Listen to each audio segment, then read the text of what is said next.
This is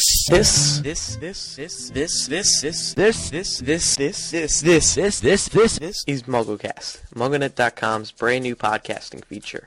Episode 1, 2, 3, 4, 5, 6, 7, 8, 9, 10, 11, 12, 13, 14, 15, 16, 17, 18, 19, 20, 21, 22, 23, 24, 25, 26, 27, 28, 29, 30, 31, 32, 33, 34, 35, 36, 37, 38, 39, 40, 41, 42, 43, 44, 45, 46, 47, 48, 49, 50. Whoa! For August 8th, 2006. CUIGoDaddy.com is the #1 domain registrar worldwide. Now with your domain registration, you get hosting, a free blog, complete email, and much more. Plus, as a MuggleCast listener, enter code RON, that's R-O-N, when you check out, and get your .com domain name for just $6.95 a year. Get your piece of the internet today at GoDaddy.com.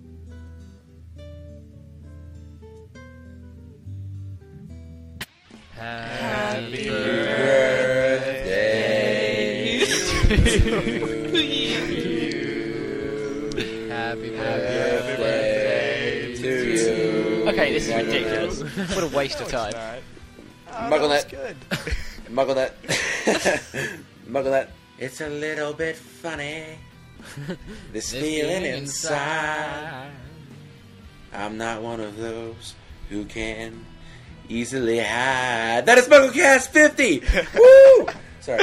Hello, everyone, and welcome to this very special edition of MuggleCast, episode 50, which means we're halfway through our lifespan. We can only last 100 Did we episodes. say that? Woo! Well, no, Yeah. but... Well, I don't know. Oh my god, no! God, I'm gonna cry. It's I'm like just knowing kidding. you're gonna die. It's the same exact thing. I'm Welcome Andrew to Sims. MuggleCast. I'm Ben Shane. I'm Eric Skull. I'm Laura Thompson. I'm not even going to say my name. That'll do. And last again, it's... That's it. That'll do. I'm Jamie. Come on, Jamie. I'm going to start being friendly and just saying Jamie. And I'm Jamie. Maybe we should start doing that. That's very down to earth. What were you going to say, Ben? I was gonna say... I can't lie. It's like knowing when you're gonna die, you know? If you knew you were gonna die when you were 75, you would plan things out a lot better. But no one knows when they're gonna die, so they take all these chances. So, like, if we knew that we were gonna stop doing the show at episode 100, then we would actually make sure to get everything we wanted to in, and know that we have to plan things out more. So I say we don't stop at 100. We stop at Gosh. 188 or something. 50 but shows in. insane. That Ben, was Ben, wonderful. you're just depressing me. That Yeah, was Ben, Ben's I'm gonna go first. cry That now. was pretty Should we sad. have a group cry, then we'll... Yeah, group cry. Yeah. Show's over. Well, hanging around Jamie really changed me these past few weeks. What can I say? It's Yeah. Ben's a changed man. He used to, be involved in gang crime and, used to carry around 4 guns. Now he's a man of God. Oh, God. He really is. Before we go anywhere else, Micah Tannenbaum is standing by in the MuggleCast News Center with past week's top Harry Potter news stories for the, 46th time. After 6 years, author J.K. Rowling arrived on American shores for 2 nights of charity readings with authors Stephen King and John Irving at Radio City Music Hall in New York City to benefit the Haven Foundation and Doctors Without Borders. Academy Award-winning actress Whoopi Goldberg opened up the festivities on both nights, while author J.K. Rowling was introduced on the first evening by comedian Jon Stewart and on the second evening by actress Kathy Bates. During a question-and-answer session, Rowling told what she thought Hermione would see in the Mirror of Erised, hinted at a possible redemption for a certain Slytherin, explicitly stated that Dumbledore is dead. So there goes my theory, and sorry DumbledoreIsNotDead.com, you should have sold the domain name while it was hot. She also stated that she may have decided to change the title of Book 7 while in the shower Wednesday morning. All 3 authors read from the same passages both nights, with Joe choosing Chapter 13 of Half-Blood Prince, The Secret Riddle. The event drew roughly 6,000 people each night. Videos, pictures, and a full report from both evenings of Harry, Carrie, and Garp are available over on MuggleNet.com. Our live New York City podcast was a huge success, thanks to everybody who came out and saw us. Audio and transcript of the show will be available shortly. Thanks to all your nominations in what is being called Wizard Rock the Vote. We're asking Harry Potter fans to get out and vote at the 2006 Podcast Awards homepage for both MuggleCast and Pottercast. Simply go to podcastawards.com and vote for MuggleCast under People's Choice Podcast and Pottercast under Best Entertainment Podcast. You can fill out the ballot once every 24 hours. Voting ends August 11th. Speaking of nominations, Nickelodeon Australia has nominated MuggleCast at the 2006 Kids' Choice Awards in their favorite podcast category. Go to nickelodeon.com.au, create a nickname, and vote for all the categories. The podcast category is number 15 on the ballot. Also, Harry Potter's up for Best Book, Goblet of Fire's up for Best Movie, Daniel Radcliffe and Rupert Grint are both up for Favorite Actor, and Emma Watson is up for Favorite Actress. The award ceremony will be held on October 11th. WB has confirmed that the sixth film, Harry Potter and the Half-Blood Prince, is set to be released on November 21st, 2008. Steve Kloves will return to write the screenplay for Half-Blood Prince. A director has yet to be chosen. Don't forget the fifth film, Order of the Phoenix, will hit theaters July 13th, 2007. Finally, as we wished author J.K. Rowling and Harry Potter a happy birthday this past week, today, after 50 episodes, we wish a happy birthday to MuggleCast, which is officially 1 year old. That's all the news for this August 8th, 2006 edition of MuggleCast. Back to the show. Alright, thank you, Micah. And as we mentioned earlier in the show, this is episode 50. We are 1 year old with absolutely zero problems along the entire way. I can hardly believe it. No, actually, yeah, Andrew, it was you're absolutely not at all. right. Never. Except maybe the 10 or so times Jamie would get online when it was time to record and ask for a 3-hour nap and for us Okay, to wake him up at 4 I am a.m. not the only one who did that. Yeah. So, Yeah. So, a few announcements, and then we'll move on to listener rebuttals. Do not forget to purchase your MuggleCast t-shirts.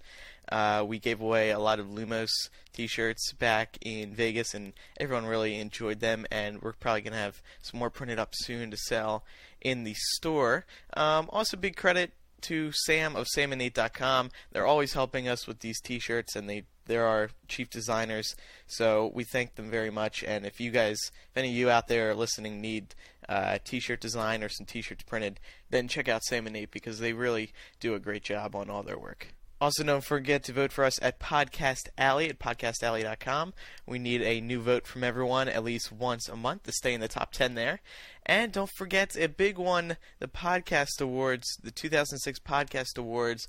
Voting is now going on. We are nominated in People's Choice. Pottercast is nominated in Best Entertainment.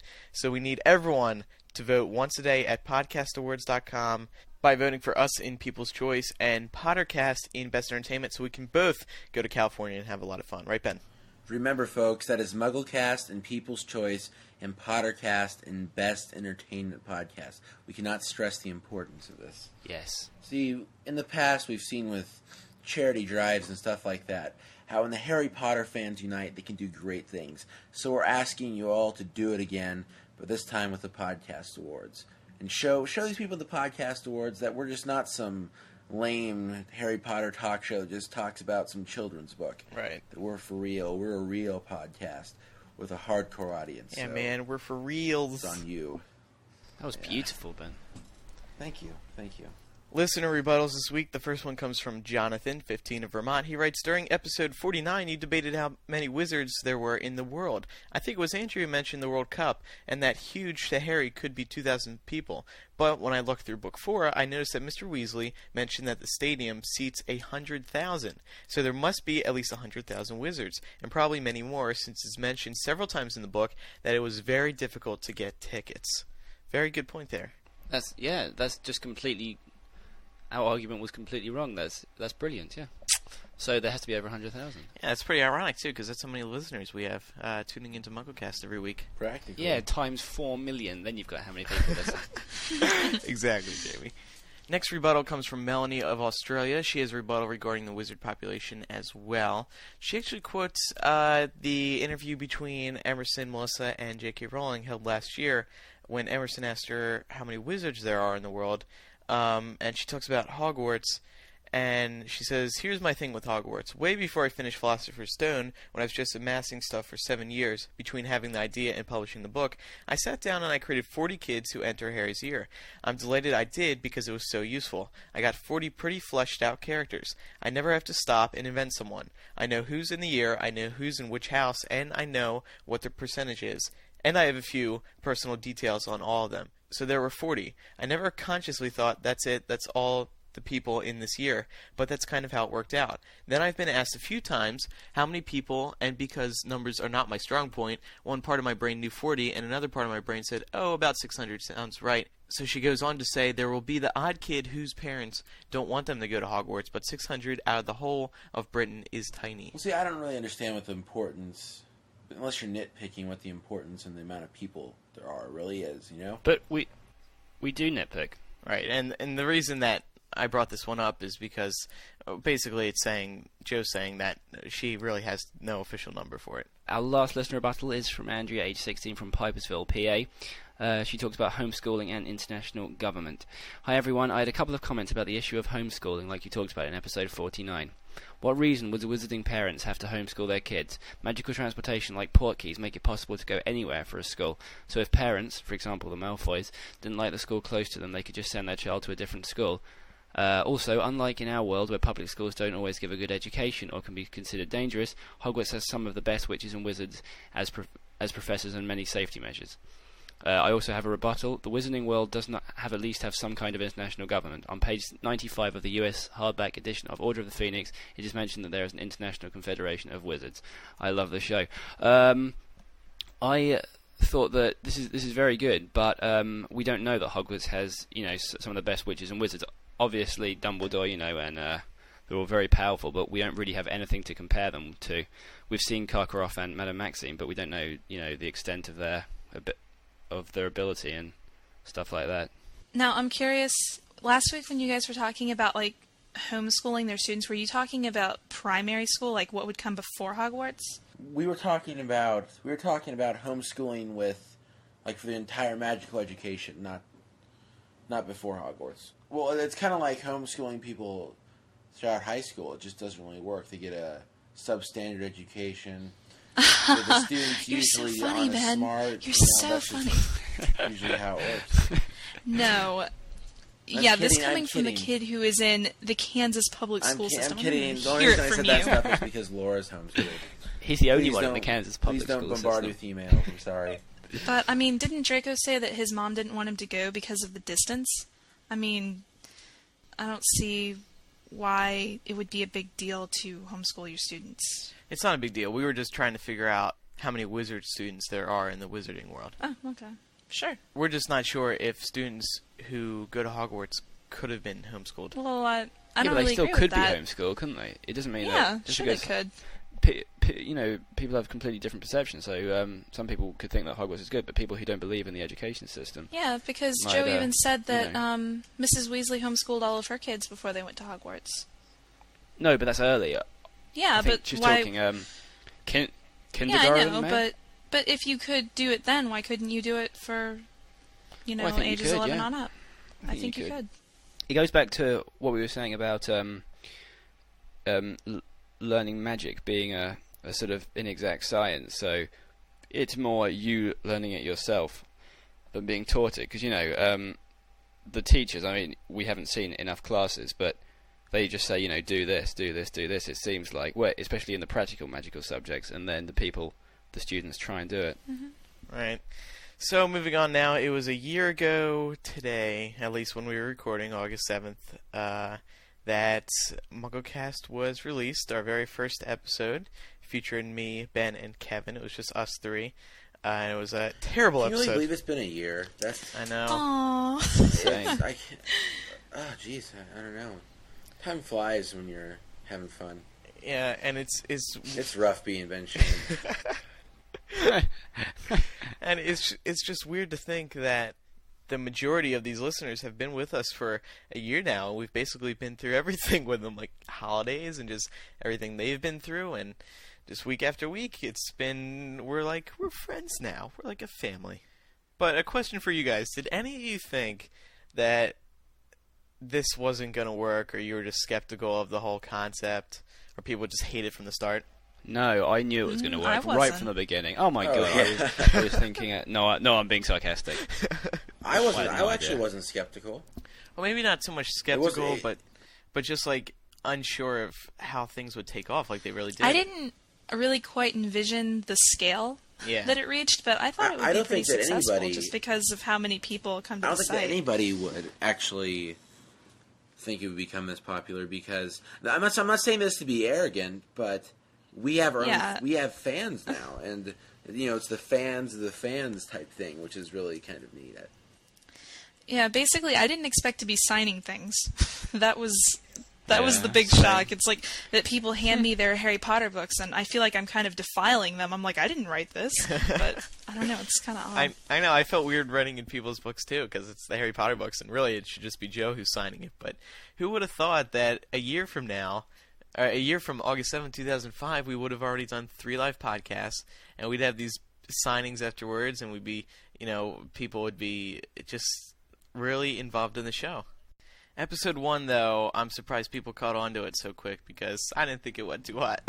Well, I hosted that first episode, so I was actually pretty impressed with how it turned out, the quality.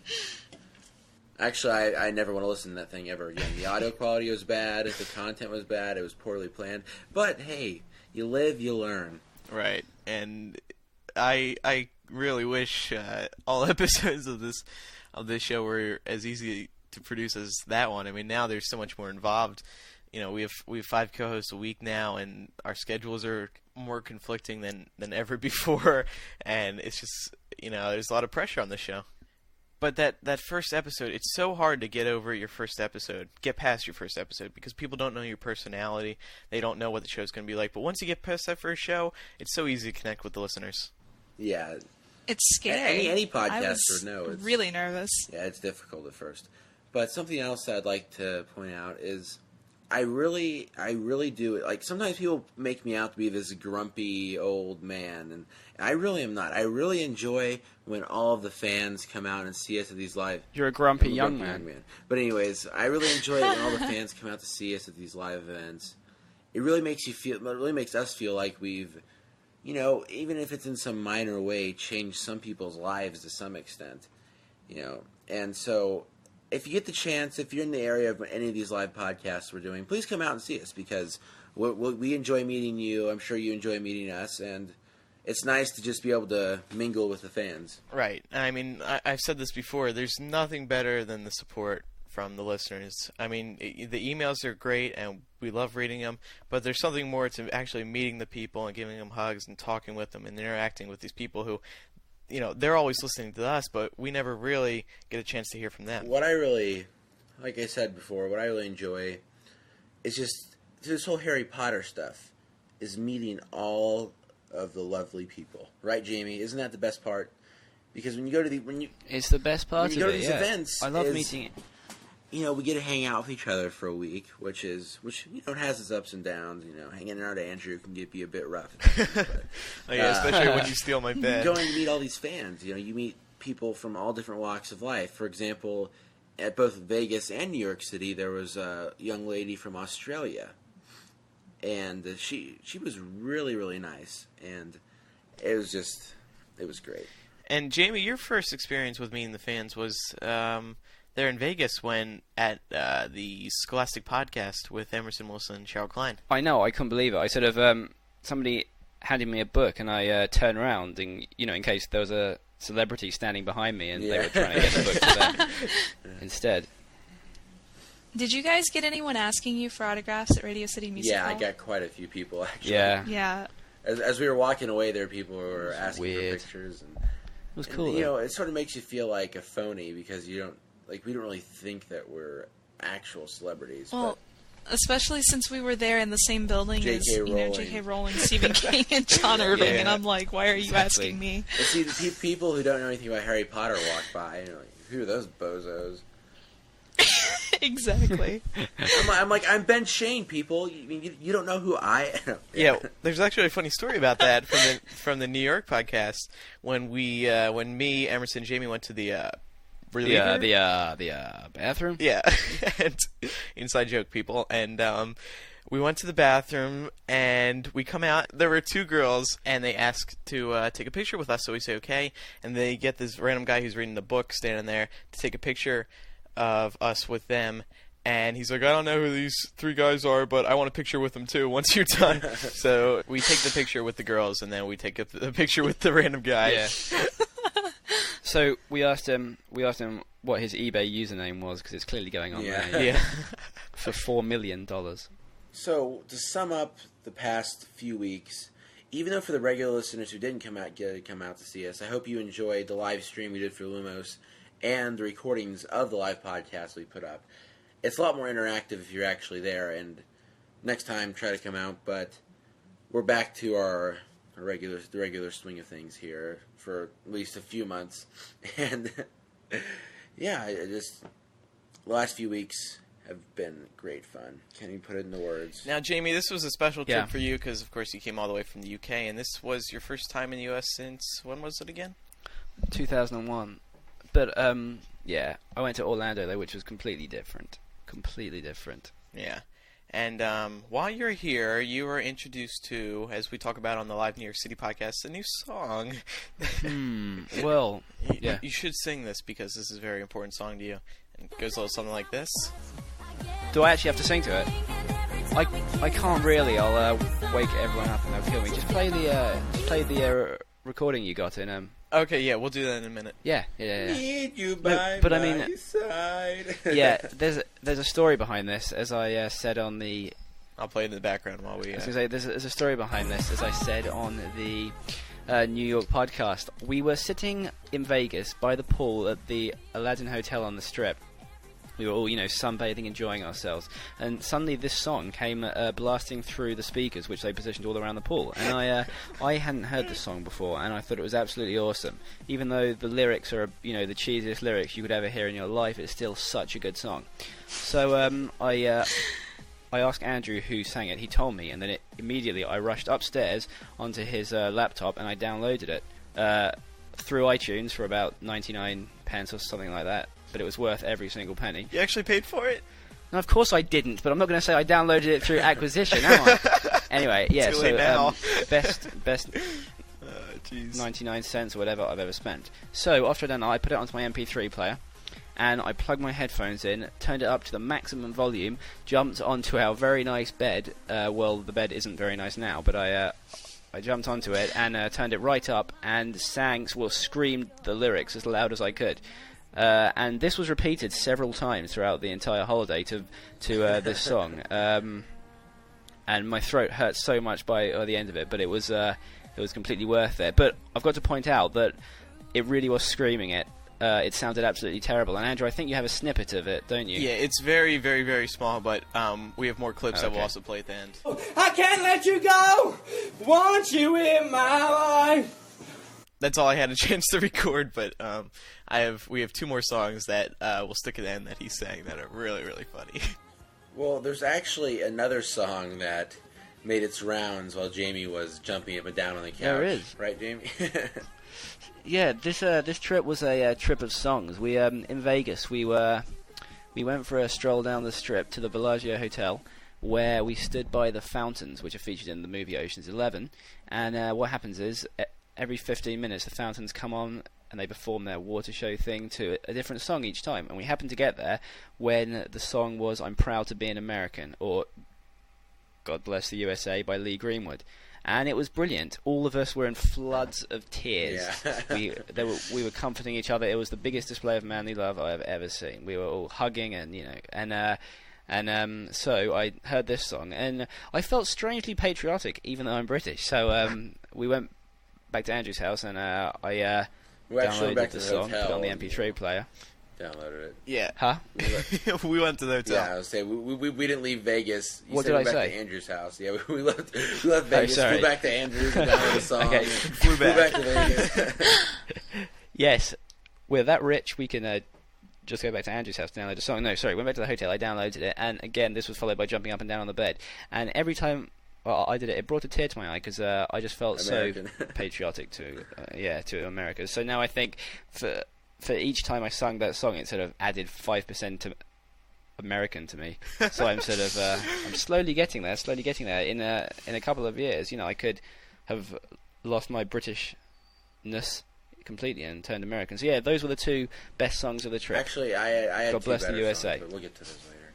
Well, no, Ben, you got into Elton John, regrettably for the rest of us. That's because I actually was walking down the Strip, and the water show was going on the other side of the street, and I heard Elton John's "Your Song." I just heard, "I hope you don't mind," and I went download it and stuff. Laura, do you have any fun stories from Lumos to tell us about? Maybe some musical adventures that you experienced yourself? No, all I got the whole time there was Ben berating me for my Green Day obsession, so I have nothing to say. There she was, just walking down the strip, singing "God Bless the USA." That's the best song. So we all have our favorite moments from the past 49 episodes of MuggleCast that we would like to play for everyone now. So first, we'll start off with Ben's favorite moment. Unless you swing that way. We should talk about how Hermione is portrayed in the films, because some people take it the wrong way, see it badly, poorly. Ben thinks that she's portrayed very, very, very, very well. Don't you, Ben? Oh yeah. He has dreams at night. Of like running through a cornfield, and they're chasing each other, and their arms are about to... Oh, come on. You can hear, like, chariots of fire going... Dun, dun, dun, dun. Okay, enough embarrassing me. Okay, about Hermione. Yeah. Oh, poor Ben. Oh, I remember memories. And my voice sounds like I've been smoking for the past 10 years. Alright, now we have Laura's 2 favorite moments. And I'm not a scientist or anything, but isn't there a relation between an otter and a weasel somewhere along the line? Is there? It would make sense. Oh my god, that's amazing! Oh my god! Oh my gosh, Micah. Micah Tannenbaum has discovered the key to the Harry Potter shipping series. Do you guys see this? Fans, send a letter to the P.O. box. Give us a call. Fan mail. No. Give us a call. Oh my gosh. 218-20 magic. No, seriously though, he makes a good point. Awesome That is point. true. That is true. And now I'm gonna have That's to look really that cool. up. Let me look. I'm gonna do Google image searches and compare. Can we have 10 seconds of silence to appreciate that amazing revelation by Michael? Ugh. Nobody Google image search weasel. I'm sorry I mentioned that. Really? I'm doing it right now, of course. Alright, now number 2. Actually, Ben, this is a perfect moment for this. I've been meaning to ask you this for a while now. I'm afraid I can't get down on one knee, but Ben. Yeah. Ben Carlo Shea. Carlo. Middle name is Carlo. Will you marry me? Can I be the flower girl? Of course, Jamie. Oh, of course. yes. Yes, definitely, definitely. Can I be the best And- man? Eric, you aren't doing the speech. Eric, you are not doing the speech. Yeah. Is it just me, or I've forgotten half of the stuff we say on these shows?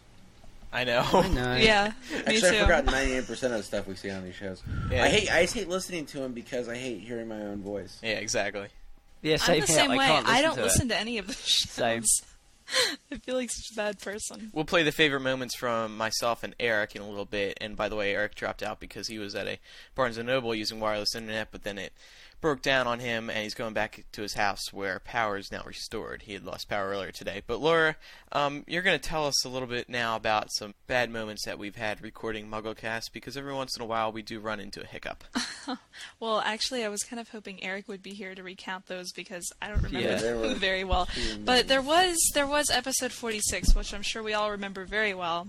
Oh my This god. was our attempt to record our first live show over the internet, and well, Andrew, you had a very good description of what it sounded like whenever we went into that room. So why don't you tell us a little bit about that? What had happened was we were using Skypecast to do this live show because we thought, oh, it's Skype, there couldn't be any problems. It's, we use them every day to record and talk to each other. So we created a Skypecast, and you can fit up to 100 people in a room. And for some reason, because we had 2 rooms open or something, whenever we tried to talk to each other, just us co-hosts, there was this huge noise that sounded like wind, and it almost sounded like a hurricane. But, Andrew, or... can I interrupt very quickly and just point out one glaring error in the name you just gave? Oh, what? It wasn't Skypecast, it was Skypecast Beta. Oh, that does explain a lot. Very important in this story. It does. I think it's very prominent in the story you're about to tell. It does explain a lot. So, we just heard this giant hurricane wind-like noise, and we all had to yell over top of each other because not over top of each other, over top of this gigantic noise that we heard. It was so funny, and we were all in tears from laughter. That was so funny. That was really so funny. It really was. It got to the point where we were just dying laughing, and I don't even know what was so funny about it, but funniest thing that we've ever done, but it was also a pretty bad experience because we kind of screwed all the people who were hoping to listen to us record the show live. Now, another bad experience we had was episode 13, which was our Halloween episode. It was timed nicely because it was Unlucky 13, but it was also a very unlucky episode for recording. Right, Laura?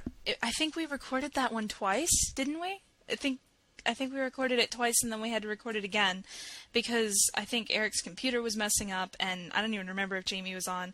Ben probably wanted to go to sleep. I was probably yelling at everybody to shut up. Well, actually, I hadn't been on for 3 episodes, and finally I was like, yes, I'm finally back on the show again.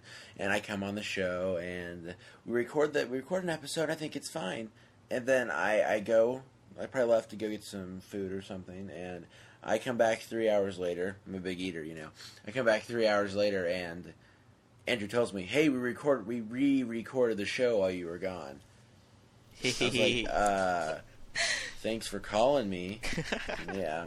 I can't remember why I didn't call you. I don't even remember why we decided we needed to re-record it. It was just, I think we decided it wasn't a good show. It was bad and rushed. That's the lost episode. Every once in a while, we'll hit a show where we just can't get through it. Every once in a while, we'll lay here on Skype for 4 hours trying to start, and then finally we'll just be like, let's do it tomorrow. Yeah, if by every once in a while you mean almost every week, then yes. It's too bad Eric's not here right now because he could tell us all those horrific stories of how he's lost his audio file quite a few times. Guys, my Audacity crashed. Guys. It's the number one thing we hear from him. All right, now here is Eric's favorite moment. Of course, it's a moment of his. Okay, okay.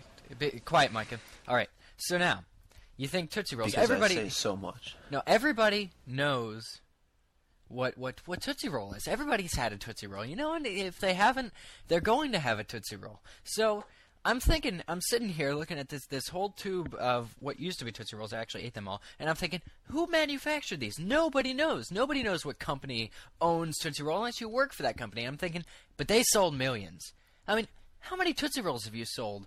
Or have you bought in your life? That's a lot of Tootsie Rolls. So the point. So what's your point? So the point is, Andrew and Micah and Laura and viewers at home, that you don't know who manufactures Tootsie Rolls, yet you buy them anyway. And in the case of MuggleCast T-shirts, you know who manufactures them. You know that you're going to get your money's worth from MuggleCast. You know exactly who that money is going to and why it's going to them. And you can support the show by buying this, just like you support Tootsie Roll manufacturers, like the CEO of Tootsie Roll. The CEO of Tootsie is sitting there on a desk chair, and he's not doing anything for Harry Potter fans, but we are. And that's why you should buy a MuggleCast T-shirt. Wow, that was inspiring. Long, lengthy, and inspiring. Hey, Andrew. But yeah, we really full of appreciate Tootsie it. Roll plugs. Yeah. The thing that I found funny about that is that all of us picked somebody else's comment, so we didn't seem arrogant. But Eric's favourite bit, Eric's favourite bit, just happens to be a half-an-hour monologue by himself. Still, how typical. Actually, I've given Eric a lot of crap back in the day. Actually, every day. And back in the day. Not even close. And I just thought that was pretty funny. And then his little spiel there. All right, now here's my favorite moment, which is mainly for the comment that Laura makes later in this audio clip. But think about the situation. Lily was born among two mudblood, or she's a mudblood. Muggle-born. Whoa. So born Andrew? God. Yeah. Muggle-born. Wait. God, you're so prejudiced. Jeez. Okay, so... Oh, I see. You guys are trying to be courteous. What did you say, Andrew? Dorks. What did you say? I missed it. I said mudblood. Andrew! These dorks are like, don't say that. Mudbloods. They're both worth nothing anyway. Hey. You guys are such dorks. Shut up. You work for the site, too. I thought I was actually using the... I thought I was using the wrong term. You made me feel all stupid for a second. Did you? You should have felt stupid. To me, that Andrew. sounded like you arbitrarily just chose 10 seconds of a random show. I did. And called it your favorite moment. No, I thought that was a funny clip. No, actually, I've seen people with that whole thing quoted in their profile over at the forums. So apparently, Oh, really? Yeah, apparently people find it funny. Ah, cool. Well, here is Jamie's favorite moment now. Hey everybody, welcome to MuggleCast episode 32. Coming to you live from Mount Ridge, Kansas. I'm Ben Shane. Same as Andrew. I'm Kevin Steck. I'm Jamie Lawrence. I'm Laura Thompson. I'm Eric Skull. And I'm Micah Tannenbaum. We got a full house here this week, people. We have Aaron, Eric, Andrew, Kevin, Jamie, Laura. Jeez. Yeah, this is great. I love this. Can somebody No, heist the schedule? why do you keep asking? Give me the schedule. I want the schedule. Okay, Jamie. I gave you the schedule 30 minutes ago. Go into the Rightly. Dude, go into the Rightly and get the schedule. Hey, Ben. I forgot to do the news this week. What are we going to do about it? Micah, can you stop asking Andrew, what are we going questions? to do about him? I don't know. Hey, Laura. don't be so mean to Micah. Micah is a good person. I am backwards compatible with Windows 3.1. No, Okay, the jig is up. Windows XP The jig is up. 3.1 doesn't exist. Oh, quiet down, Laura. I used to What have are you Windows talking 3. about? Okay. Laura, okay, whatever. Okay, Stop okay, it. guys. Way to go, Andrew. You made me sound slow. Thank you. That was my best portrayal of you. You're such a good Laura impersonator. I think that should become your profession. Oh, thank you. That was definitely a good opening. I thought that was funny. That was funny. Ben, you kind of sounded like you were getting annoyed at the end of that, though, with us doing the impersonations. No, I'm talking about the... I'm Kevin Steck. All right, well, that concludes our episode 50 talk. We'll discuss a little bit later in the show, just a little bit more. But for now, of course, there was a big event this week, an evening with Harry, Carrie, and Garp, featuring J.K. Rowling, of course. What do you guys think of it? It was a huge event. We all went. What's up, Laura? Well, what did you guys think of Stephen King? He was awesome. I thought it was cool. absolutely awesome to see him. I mean, Lard ass Hogan. Yeah. Jamie, what do you think of Stephen King? Well, I read it. I think I read it a very long what? time ago, or I saw the film, and I thought it was. You read It. what? Stephen King's It. You know. The book you read. I know. I'm messing with him. Anyway, so I read that a while ago, and I thought it was absolutely awesome, and I think it's interesting because everyone thinks of him as sort of a weird horror writer who comes up with these disgusting stories, but he's really, really normal. And he explained how he comes up with these stories in very practical, logical ways. So I think it was really, really interesting to hear that. I thought it was fun. I thought John Irving told an extremely good story, and as Eric said, he answered his questions very well. But Joe just stole the night, obviously. But it was an absolutely awesome event. I thought it was really, really, really good and fun, and I'm so glad I went to it. Yeah, me too. And Stephen King's entry was also his big entrance was also pretty cool because it kind of reminded me of. I feel like an idiot saying this, and I know Ben knows what I'm thinking. Because he looked like Bono from U2 coming out to City of Blinding Lights. Yeah. No, but it was very U2-ish. There was like these 6 lights pointing out onto the towards the audience, and he walked out, and you can only see his silhouette, and it was just kind of cool. And then the lights came up and stuff. I just thought that was neat, and it's a shame J.K. Rowling didn't come out that same way. She just walked out. Although, I mean, she still had a big entrance with the applause. Joe doesn't need an entrance. She doesn't need an entrance. Well, that's what I'm saying. She's still got like a standing. She got the biggest applause. You know that. Right, definitely. And it was funny because, like, we mentioned this on the live NYC podcast too, but every time her face came up on the intro video, it was huge applause. Everyone freaked out, yeah. Yeah. And then, of course, another big surprise for almost everyone in that audience was when Jon Stewart came out to introduce Joe on that first night. That was really exciting.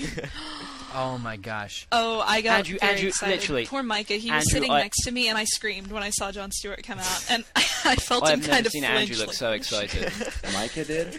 Micah Andrew, looks you like looked Jon so Stewart. excited when that happened. Yeah, it was a big surprise, and I was just watching him on TV. It's the first time I actually saw him in person, so it was pretty cool.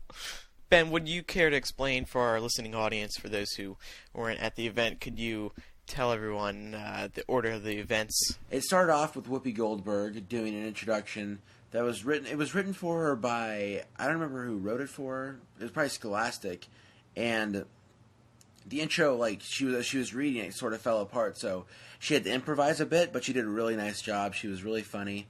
And then she called out Kathy Bates, who came out and started talking about her personal connection to Stephen King, all these types of things, and then she introduced him. Stephen King came out and read a section of a story he wrote called The Body, and it was The Legend of Lard Ass Hogan, which has a lot of throwing up in it. It's a very funny story, but it also can make you sick to your stomach if you're not feeling too well. And then I forget the name of the guy who came out after Stephen King introduced John Irving. Do you guys remember? Yeah, it was a different guy both nights. I'm talking about the first night. I'm not sure, but whoever it was, he wasn't very interesting. Yeah, I don't remember. But anyways, the guy came out and introduced John Irving. John Irving read... Jesus, I forget. A Prayer for Owen Mead. Yeah, A Prayer for Owen Mead. That was very good. He was probably the best performer overall because I think Stephen King was the best storyteller because he was able to like keep your attention. I thought because even though I was really tired, I was awake for most of his reading. But John Irving, what really impressed me about him is that he had a great ability to set his characters apart and do a lot of really good different voices. And I think that's why, for example, Andrew's little brother was really entertained because he was doing a different voice for each character. He was able to do a high-pitched female voice very, very well. And overall, he was very entertaining. Yeah, it was interesting because my brother, who's only 10 years old, he was actually very entertained by John Irving's reading. It was for that exact reason that Ben brought up, because he can do a lot of different voices. And he really enjoyed that story because, all the nastiness that was involved with it. So, but the reason 90% of the people were there was to see J.K. Rowling. Right, and J.K. Rowling did have 2 special question and answer sessions, one each night. The first night was a little bit of a disappointment. We didn't really learn anything new other than what Hermione would see in the Mirror of Erised, which, of course, would be Harry and Ron alive. The questions the second night were definitely more deep, I would say. Yeah. Definitely what the hardcore fan would want to hear. One big thing she answered was that Dumbledore is actually for reals dead. Yes. So now, which of us here on the Dumbledore show thinks that Dumbledore is still alive? That was Micah was that you, and Andrew. No, I don't know what you guys are talking about. Whoever edited that show must have made it sound like I thought Dumbledore was actually alive, which is just silly. I don't know. Who would have done such a thing? So, I have a question. I went to dumbledoresnotdead.com after this, and you might want to cut this because it might sound like I'm being mean, and I'm really not. But, well, on their site, they're saying something along the lines of, like, we never said that he was absolutely dead, or something along those lines, and I'm like, well, your URL is dumbledoreisnotdead.com. They went into a huge stage of denial when they first found out, and they made this post on the site, and they were like, but she's probably just fooling with us. She can't be for real. She wouldn't do it this early before book 7, blah, blah, blah. Those fans are, I don't see what they're complaining about. They got what any fan could ask for, which is personal recognition by JKR. Yeah. She stopped everything and said, and there's a website, dumbledoreisnotdead.com, that will be very upset with me for saying this. She plugged them in front of 6,000 people, and it's because she felt sorry for them. That's because she felt sorry for them that she was completely destroying their heritage. That's how you show you affect the author of your books, even in such a minuscule way that she sees about your website. But that was just okay. That was touching. We also found out from Jo that she's working on a young children's book, which actually we already knew, but she said it's about halfway written. And she'll release it after the Potter series is over with. She also brought up librarians, which was pretty funny, and she said that the reason librarians in Hogwarts are so mean is so that students in the school will actually have to do the research themselves, and her perfect example was Hermione, which I thought was pretty funny. Yeah. Well, she actually apologized to that one woman because she was a librarian. Yeah, sorry. Yeah. I could see how that would be kind of awkward. She said, please don't dislike me. I love librarians. The thing is, the answer is always in a book, but if we had good librarians, Hermione would never have to search and find it. Yeah. That was pretty funny. We also found out that she was ready to change the title of Book 7 when she was taking a shower before the second reading, which was kind of funny. We found that out night 2. So what happened was when we went there night 1, she had, a 98% certain title for Book 7 in her head, and night 2 she had a completely different different set title. Yeah, at least we know now that she's been thinking about the book even while she's on a vacation here in the States. But she's not going to use that title. I thought she said it was too late or something. No, she said that she was kind of on the fence about it, but she thought that the newer one was better. Something along those lines. But do you guys think this bodes well for a Summer of 7 release? No, never in a million years. I will eat 50 more sausages if it's released in 2000. I'll be right there with you, Jamie. Thank you, because there is no way it's going to be released in summer of 2007. They've already. I really don't think so. Of course I it really won't. don't think it will. Be ridiculous. She can't write that much in a that short amount of time. As I've said to Ben in a previous episode, she can't just pull it out of her rear end. She's got to write it. And Book 7, it's the concluding part of her entire septology. She can't just...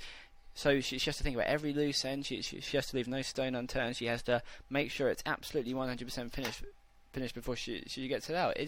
Why would she try and get it out then when all the hype of the movies is around? And we shouldn't really get into this again, but... Right, and the first night of the reading, she said that she had written a good portion of Book 7, but she still felt like she had a lot left to write. And it's important. Yes. And it's important to remember that she has to submit the manuscript to the publishers. The publishers have to do their editing, which is what Hot Cheryl does, and they have to pass around the manuscript, doing all their editing, and then they have to compare the British version to the American version and make sure that everything is like the integrity is preserved between each of them. And so I wanted it summer 2007, but now I'm pretty sure we're looking at 2008. Yeah. I think it's pretty safe to assume. Yeah, I think it's pretty safe to assume that if we haven't heard anything by Christmas, like we did for Half-Blood Prince, then we probably won't have a book next year. Right, and with Half-Blood Prince, we had the title a year before the release. We had the title about now. And so if we get the title within the next 2 months, then maybe. But I don't want people to get their hopes up because, she said that she said in her interview with Emerson and Melissa last summer that she was hoping to have the book written and release it in summer 2007. But, I'd rather have her take her time and have it be really good rather than have her rush it and try to make it for the fans, But what is with this? I mean, she's making it sound like that she's still got a long way to go, but then we've got representatives from Scholastic predicting Summer of 7. Yeah, I know. That's what's confusing me. Well, what she actually said at the podcast was not that she had gotten... She was at our podcast? I'm sorry, at the live... Yes, she was, but she was wearing a black... She was sitting with the staff, Andrew. Aww. On the floor. Anyway, what she actually said at the reading was that she had written, she'd gotten quite a far way into Book 7, but she felt that she hadn't answered questions, answered a great deal of questions. It wasn't that she felt she had a great deal more to go. She just said a lot of the big questions still haven't been answered. And that was what upset me, but she didn't say anything about how much she's actually going to answer in Book 7. So Book 7 could be very close to being ended, very close to being finished, which is what threw me off. But she said, I'm a great deal into it. I'm pretty far in, but I really don't feel like I've answered a lot of the major questions. And she kind of shrugged it off like, yeah.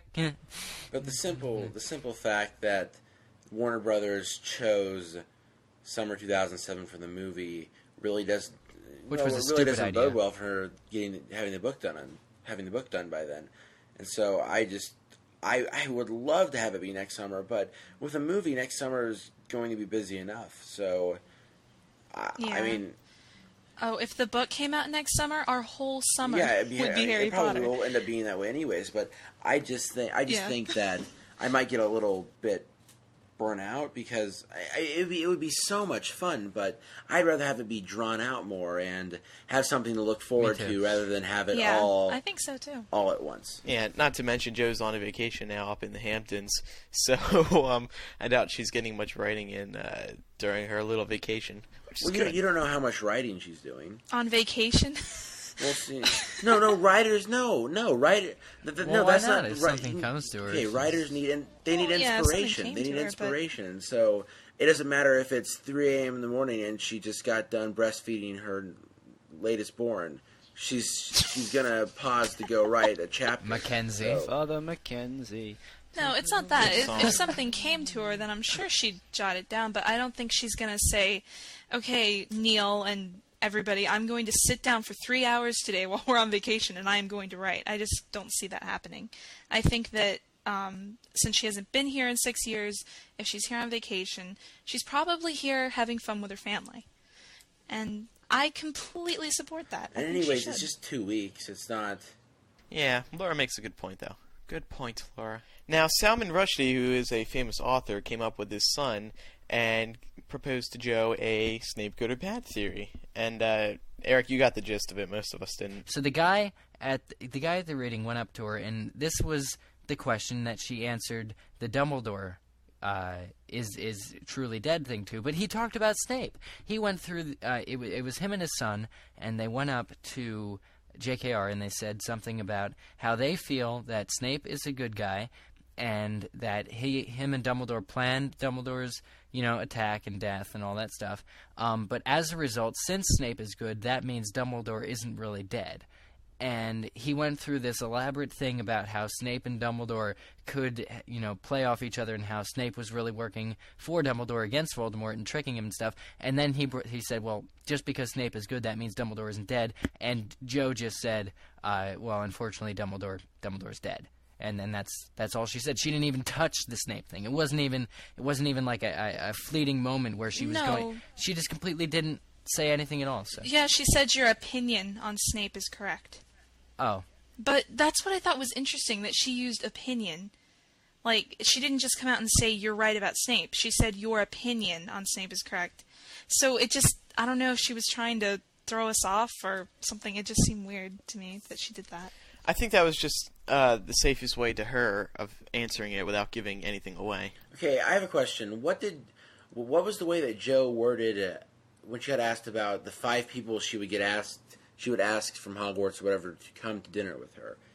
What did she say that led people to believe that Harry, Ron, and Hermione are going to live through the series? What happened was Soledad O'Brien asked each author to name 5 characters from their book that they would take to dinner.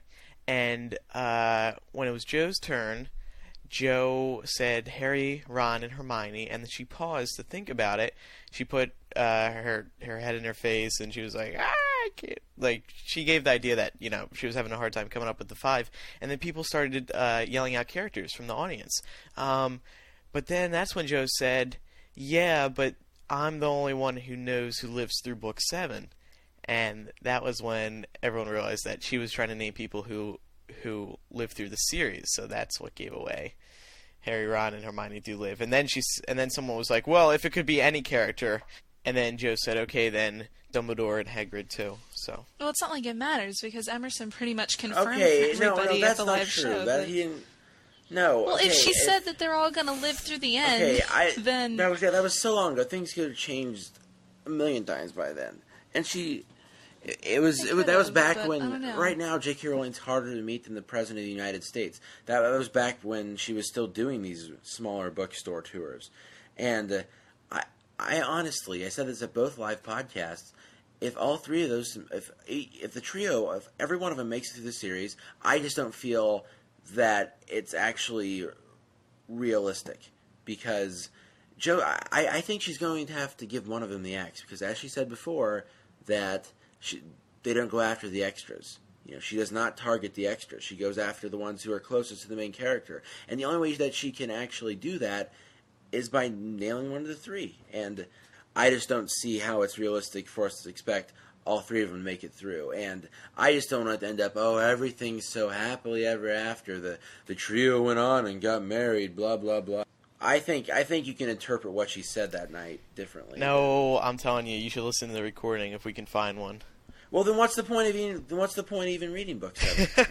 You know Harry's going to live. See what happens to Hagrid? Just throw him to the get towel out now. the details, the in-between. Yeah, but just because, I don't know, just because they all live doesn't mean everything's going to be hunky-dory. I mean, what if something just terribly awful goes on and Harry ends up separating himself from Ron and Hermione forever? I mean, what if he just goes and, holes up somewhere and becomes a hermit? Who knows? Just because they all live does not mean it's going to be a happy ending. Not at all. And the crap they go through, I mean, my God, we might be begging for something happy. I know some of us were reading book 5 and begging for Harry not to be such a pissant, about everything. Yeah. And, on those lines, something so terrible might happen that we might be begging for one of them to die to just stop being miserable. I mean, who knows what's going to happen to them? It's a war, and I think that, like Dumbledore said, there are worse things than death, so... Yeah. Oh, jeez, yeah. I'm with him. That's a good point. Well, and she knows, also, didn't she say something like Dumbledore wouldn't pull a Gandalf, but any other... Well, she said that, but also she said, she kind of hinted that he might still be able to affect Harry, or something he does might be, like to guide Harry, like maybe a portrait, something like that. Because I think someone asked her that question, and she just said, well, he's not, you couldn't expect him to pull a Gandalf. I felt so vindicated when I heard that, because the first night after the reading, I'm walking out of Radio City Music Hall, and there is this guy, and he's just going insane and telling everyone around him that Dumbledore is alive because Dumbledore made a Horcrux. And this guy turns to me, and he's yelling at me to go to dumbledoreisnotdead.com. And he's like, Dumbledore made a Horcrux. And I'm like, no, he didn't. And he said, yes, he did. And I'm like, Dumbledore does not have the type of malice that a person would need to have to want to create a Horcrux, because even if he did kill somebody, he's not going to split his soul, because that would make it impure. And this guy's like in my face yelling at me, and I just felt so... I threw my arms in the air. I was like, yes! And Jess, who's the Dumbledore hater, she was beside me, and she's just freaking out, and she's all happy. So it was a wonderful moment. It was probably the guy from dumbledoreisnotdead.com. I'm going to think of a way to twist and contort what Joe said that night. Distort. Into what? Okay, I have no idea why, but I just spit soda everywhere. No, I'm going to find a way to prove to you that there's still room to kill Ron and Hermione. I'm telling you, man, listen to that audio, and you will be very convinced that they are going to die, because it definitely came off as a slip-up. No, okay, she's very deceptive. She's very deceptive. She's very tricky. So I wouldn't put it past her. Yeah, but you could tell she didn't do it on purpose.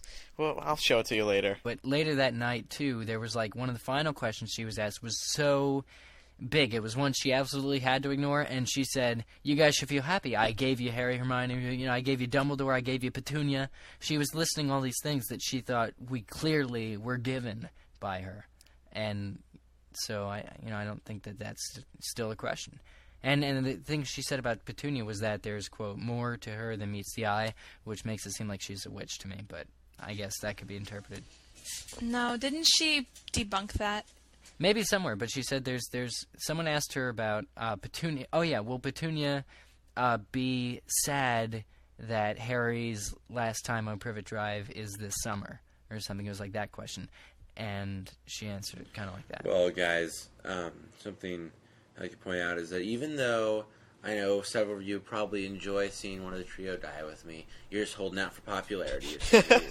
Gotta say, they're all gonna live, so all the fans love me. I'm sorry, I'm not just saying this to be hated.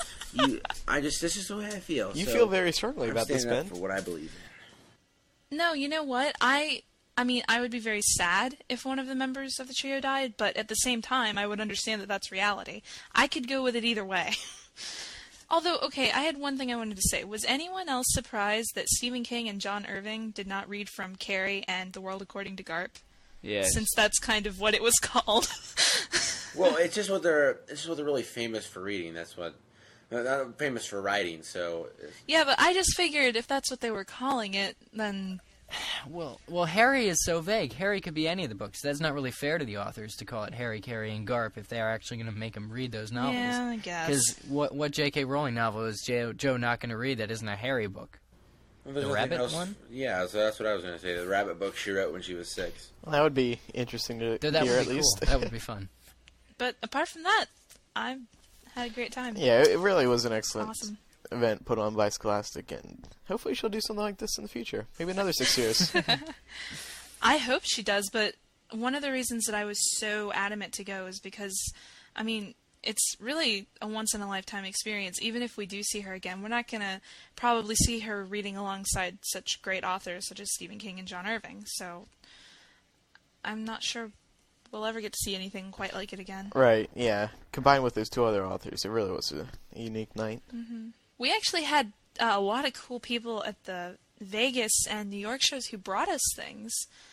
I think, I want to say... I think I know who you're talking about. Jennifer and Kelly. Time to New York. Thank them. They made us nice little goodie bags filled with chocolate and hats and a few other different things. And we all got a little personalized letter. It was very nice. And we also got little kangaroos from, who was it again, Jamie? What was her name? The Australian girl? Erica. Yeah, thanks to her for these little kangaroos. I don't know if anyone else did. I got a little iPod carrier from someone. I forget your name. Please email me and then I'll thank you. It has a little A on it. And it's the Gryffindor colors. It's really nice. In New York, a really lovely, wonderful girl named Katie brought me a bunch of Saved Our 4 bracelets because she and a friend of hers are really into the cause, and they made a little movie about it, and it was at their school's like Academy Award type thing for student-made movies. So I wanted to thank her for being really into that cause because that's something that's very important to me, and it was really sweet of her to bring those for me. And we also got cards from a girl named Christina. She all made us little personalized cards with a note. Oh, yeah, those were so cute. Yeah, so thanks again to everyone who came out to the live shows. We had a great time meeting everyone. Anyone else got anything to add? And you can tell everybody that this is your show. I'd just like to say... I'd like to say something very quickly. It's just going to be brief. I'd just like to say to everyone that every time we touch, I feel the static. And every time we touch, I reach for the sky. Can't you feel my heart beat slow? I can't let you go. I want you in my life. All of you. Oh, wow. So, thank you very much. It's very nice. You can tell everybody that this is your show. So once again, thanks to everyone for listening in for the past year. We really appreciate everyone's support, all the emails, all the thank yous, all the everything that we get. Exactly. On that note, let us give you our contact information one last time. The P.O. Box Ben. P.O. Box 223, Moundridge, Kansas 67107. You can also leave a voicemail for us in the United States, dial 121-820-MAGIC. If in the United Kingdom, you can dial 020-8144-0677. If in Australia, just for Erica, you can dial 02-8003-5668. Don't forget, you can also email us, MuggleCast@staff.mugglenet.com. Skype the username MuggleCast. You can leave a voicemail that way, too. And do not forget to vote for us at the 2006 Podcast Awards. Vote for MuggleCast in People's Choice and Pottercast in Best Entertainment. Once again, I'm Andrew Sims. I'm Ben Shane. I'm Eric Skull. I'm Laura Thompson. And I'm Jamie Lawrence. Oh my god, Eric and Jamie, that was the most depressing goodbye. Sorry.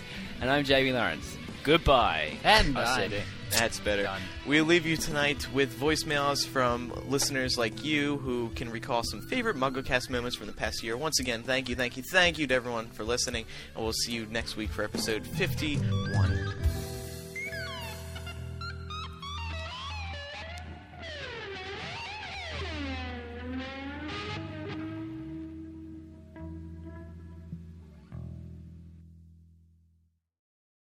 Wants to live forever. Come on. I don't know that one. Who wants to live forever? Come on. Who wants to live forever? Oh, who dares to love forever?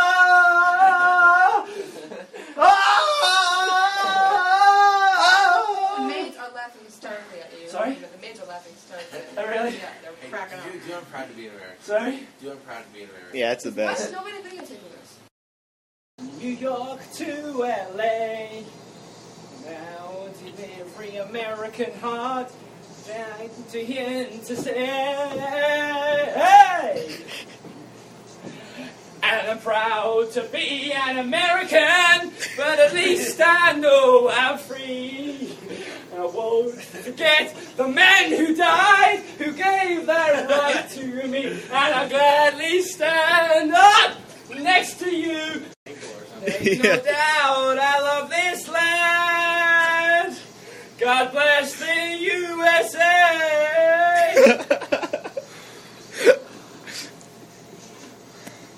And we're proud to be an American, but at least I know I'm free. You're gonna fall. And I won't forget the men who died, who gave their right to me, and I'll gladly stand up.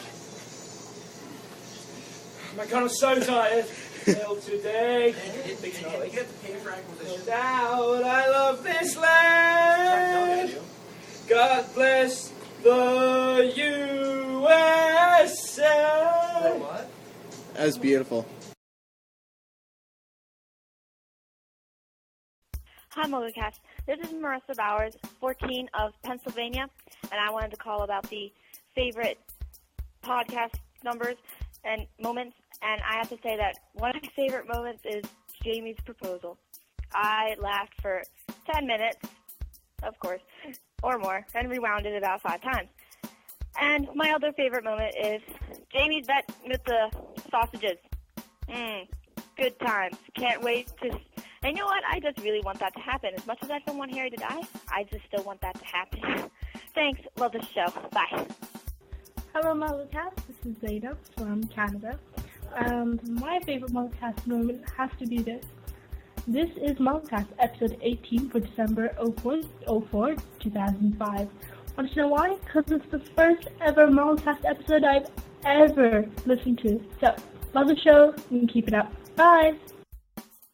Hey guys, it's Nicole from New Hampshire, and I just want to say happy 50th episode, and I love the show, and my favorite moment was when Mad Vine said Joe was full of it. I love the show, bye! Hi, this is Tori from Texas, calling in for episode 50, our favorite MuggleCast moments. I think my favorite moment, pretty recently, is Dumpster Diving Joe. Every time I listen to that one, I just crack up and can't stop laughing, so that would have to be my favorite MuggleCast moment. Alright, guys, keep up the show. Bye. Hi, MuggleCast. I was just calling to tell you one of my favorite moments in MuggleCast. One of my favorite moments was when on episode 23, Melissa called in for the advice segment and pretended to be Julie, even though you guys probably knew it was her. But it took me a while to figure it out. When I did figure it out, it was really funny. So I really liked that. Bye. Hey MuggleCast, this is Katie from Florida, and I just wanted to say I absolutely love your show, and your show makes me feel I'm not the only nerd out there, and I love you, Ben. Bye. Hi, this is Liz from Weathersville, Maryland, and I was just at your live show in New York City, and I had a great time. And when I first saw you all come out there, it just reminded me how much joy you guys actually bring into my life. And then I speak for a lot of MuggleCast fans when I say that you guys definitely make the week a whole lot better. And I would seriously just I don't know what I'd do without MuggleCast. You guys are amazing. I don't know what to do. I don't know what to say. Yeah, I want to marry Ben Shane. Okay, bye. Hi, Andrew and Ben. It's Ryan Sims. Have fun in Las Vegas. Okay, bye. Hello, my name is Johnny, and I live in Georgia, which is very close to where Laura lives, and I want to meet up with her, and we're going to have several little muggles. Bye.